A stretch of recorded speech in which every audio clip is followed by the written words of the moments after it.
श्री शिवाय नमस्तुभ्यम। हम सबको पता है कि सावन का बहुत ही पवित्र महीना चल रहा है और आ गया है 6 अगस्त यानी कि सावन के मंगलवार का बहुत ही प्यारा सा दिन। बरसों से परेशान हो अपनी किसी भी विशेष को लेके, मनोकामना को लेके, तो ये वीडियो आपके लिए है। बस आपको पीपल के पेड़ पर एक छोटी सी बिंदी लगानी है जिससे आपकी सारी मनोकामना पूरी जरूर होगी, जो कि पूज्य गुरु जी की कथा से सुन के बहुत अच्छे से आपको समझाऊंगा। ठीक है ना, स्पेशल सा उपाय है, आसान सा उपाय है, तो वीडियो को पूरा देखिएगा ताकि चीजें आपको बहुत ही आसानी से समझ में आ जाए, है ना। देखो, सबसे पहले एक चीज आपको जानना बहुत जरूरी है।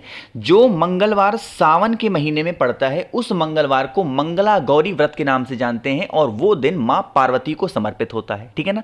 देखो क्या करना है, स्क्रीन पे आपको दिख रहा होगा कुमकुम, तो आपके पास में कुमकुम हो या फिर आपके पास में सिंदूर हो, दोनों में से कुछ भी ले लेना। ठीक है ना, थोड़ा सा लेना, उसको हल्का सा पानी डाल के उसका पेस्ट बनाना गाढ़ा सा। ठीक है ना।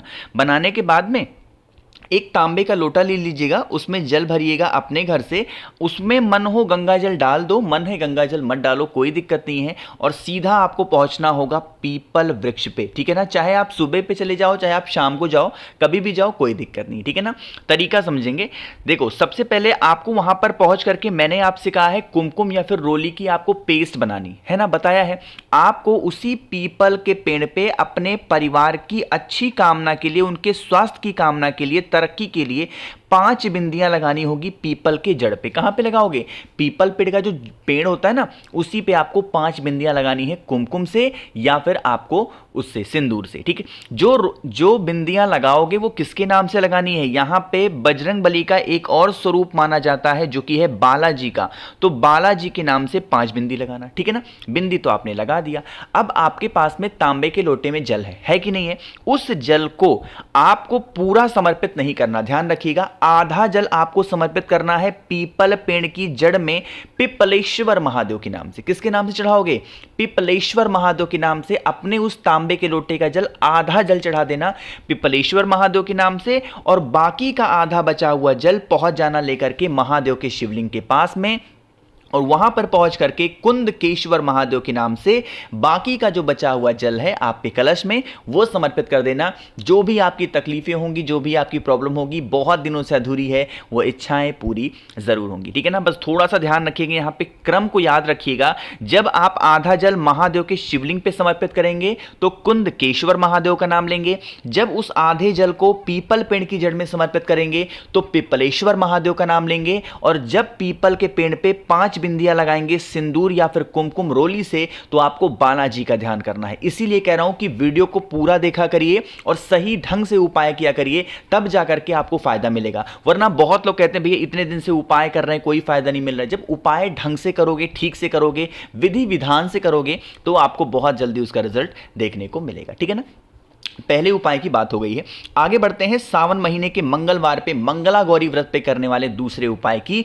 यह उपाय होगा स्पेशली धन संपदा, यानी कि मां लक्ष्मी की कमी आपके घर में बहुत ज्यादा है, कर्ज में डूबे जा रहे हो, पैसे घर में टिकते ही नहीं है, तो आपको इस उपाय को करना। ठीक है ना। यहां पे हमें 2 चीजों की जरूरत पड़ेगी। पहला आपको लेना होगा चावल के दाने। कितने चावल के दाने लोगे? 7 चावल का दाना लेना, जो कहीं से खंडित ना हो, टूटा हुआ ना हो। ठीक है ना, चावल के दाने लेना। चावल के दाने के साथ में हमें जरूरत पड़ेगी 7 बेलपत्र की। 7 चावल का दाना और 7 बेलपत्र आपको लेनी है। साथ ही साथ आपको तांबे का लोटा लेना, उसमें जल भरिएगा अपने घर से और सीधा पहुंचेंगे महादेव के शिवलिंग के पास में। ठीक, तरीका समझते हैं। फेस रखेंगे उत्तर दिशा, नॉर्थ डायरेक्शन। आपके पास में है 7 चावल के दाने, आपके पास में है 7 बेलपत्र। अरे हैं कि नहीं है? आपको क्या करना होगा, जो चावल का दाना होगा, सबसे पहले उस चावल के दाने को महादेव के शिवलिंग के ऊपर समर्पित करना। पूरा मत चढ़ाना, एक चावल का दाना पहले चढ़ाएंगे और उसके बाद में उसी चावल के दाने के ऊपर एक बेलपत्र, फिर चावल का दाना, फिर बेलपत्र, फिर चावल का दाना, फिर बेलपत्र। इसी तरीके से 7 चावल के दाने, 7 बेलपत्र एक एक करके समर्पित करेंगे एक दूसरे के ऊपर, ऑल्टरनेट करके। समझ रहे हो ना। जब आप इतना कर चुकेंगे, आपके पास में फिर होगा तांबे के लोटे में जल। अब उस जल को जब आप भोले शंकर के शिवलिंग के ऊपर समर्पित करेंगे तो मां लक्ष्मी का एक मंत्र है, और वह मंत्र है ओम श्रीम नमः। यहां पे लिख करके भी आ रहा होगा, नोट कर लीजिएगा, मैं भी लिख दे रहा हूं। ओम, यहां पे श्री लिखना है, ऊपर बिंदी लगेगी, ओम श्रीम हो गया, और फिर ये नमः। ओम श्रीम नमः का मंत्र बोल करके उसी बेलपत्र चावल के दाने के ऊपर 1 लोटा जल बिल्कुल धीरे धीरे स्लो मोशन में चढ़ा देना। जल चढ़ाने के बाद में शिव शंभु भोलेनाथ के शिवलिंग के ऊपर यह स्थान होता है माता सती मां पार्वती का। यहीं पे आपको अपना राइट हैंड दाहिना हाथ रख करके आपको यह कामना करनी है, हे देवी मां, हमारे घर में धन संपदा को लेकर कमी रहती है, मां लक्ष्मी का वास हमारे घर में नहीं है, कुछ भी ऐसा हो जिससे हमारे घर में धन संपदा की कभी कमी ना हो और मां लक्ष्मी का वास हमारे घर में हमेशा बना रहे। अपने अकॉर्डिंग जैसे भी प्रार्थना कर सकते हो, विधि विधान के साथ में कर लेना, ठीक है ना। चलो भाई, 2 उपाय की हमने बात कर ली है। आगे बढ़ते हैं इस वीडियो के हम लोग अपने तीसरे उपाय को, जो कि हमें करना होगा इत्र के साथ में। मुझे पूरी उम्मीद है आप सभी के घरों में इत्र बहुत ज्यादा होगा, ठीक। इन कैसे करना है और क्या फायदे हैं वो आपको तब बताऊंगा जब आप सभी लोग करेंगे वीडियो को लाइक। ज्यादा से ज्यादा लोग इस वीडियो को शेयर करिएगा और जिसने अभी तक चैनल को सब्सक्राइब नहीं किया तो जल्दी से चैनल को सब्सक्राइब करेंगे, ठीक। देखो भाई, सबसे पहले तो बात करते हैं इस उपाय के बेनिफिट क्या है। इत्र वाला जब भी आप उपाय देखो तो आपको सबसे पहले दिमाग में आना चाहिए यह उपाय किसके लिए होगा? बीमारी के लिए। कोई भी ऐसा व्यक्ति है घर में उसकी बीमारी ठीक नहीं हो पा रही है, बहुत इलाज करा रहे हो, दवा करा रहे हो, फिर भी नहीं ठीक हो पा रहा, तो आपको लेना होगा इत्र, ठीक है ना। बहुत ज्यादा नहीं, बस थोड़ा सा हमें इत्र चाहिए। इत्र लेने के बाद में फिर हमें तांबे के लोटे में जल भरना है और वो जल आपका अपने घर का होगा, ठीक। इन सभी चीजों को लेकर के पहुंच जाना महादेव के शिवलिंग के पास में। मैंने आपको बता रखा है महादेव के शिवलिंग के ऊपर उनका पूरा परिवार विराजमान होता है। बताया है जो इत्र आपके पास में है उसे शिवलिंग पर मंगला गौरी व्रत के दिन 3 स्थान पे लगाना है। कौन कौन से स्थान?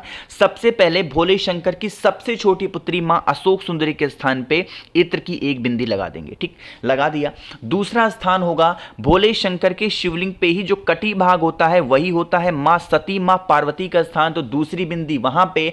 और लास्ट में भोले शंकर के शिवलिंग के ऊपर इत्र की 1 बिंदी लगाने के बाद में आपके पास में जो 1 लोटा जल है उस जल को श्री शिवाय नमस्तुभ्यम का जप करके समर्पित करना। अब मेरी बात बहुत ध्यान से सुनिएगा। आपने इत्र लगा दिया, आपने जल चढ़ा दिया, आपके पास में होना चाहिए एक बेलपत्र भी। समझ रहे हो मेरी बात को?